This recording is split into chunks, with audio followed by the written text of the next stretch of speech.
Welcome back in Tech Learning, and in this video I'll show you that how you can make the loading screen system and also the blueprint code that actually work. Not like that, just make a screen and then it's open the level. Not like that.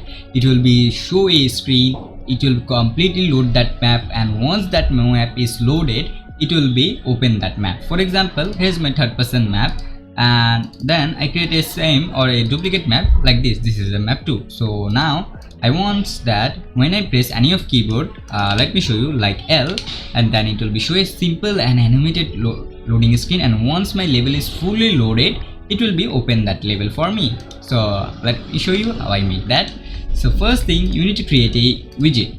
Okay, you can give it name anything. Then inside of that you can add a so you can add a border. So you can search at that B and you find the border and just drag and drop and adjust how much you want. Then you can set the anchor point to full screen, and then you can choose the color to black.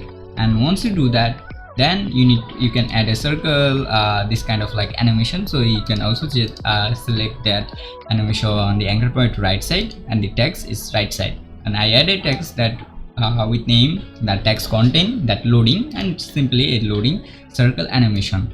Now for making that fade, a cool looking fade animation, so what I did, simply go to animation, create a new animation sector like that, and once you create, just get your track and get just to get your border like this. Select, just you need to select your border, so you can unlock that, and then go to animation and just select that and border, and then like that.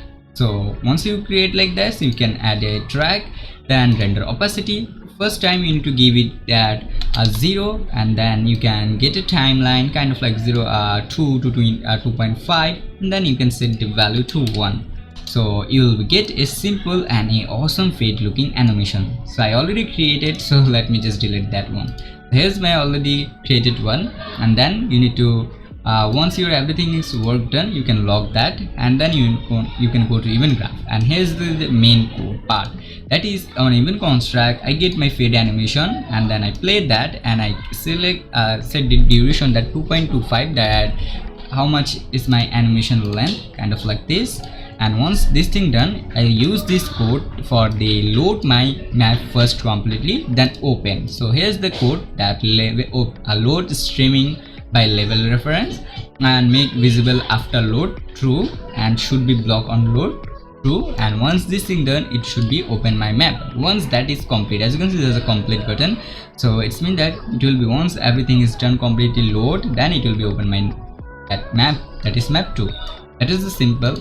And now if I press on play and if I press L, so as you can see it will be showing simple and a quite looking great loading screen, and then my second level, that is map 2, will be open.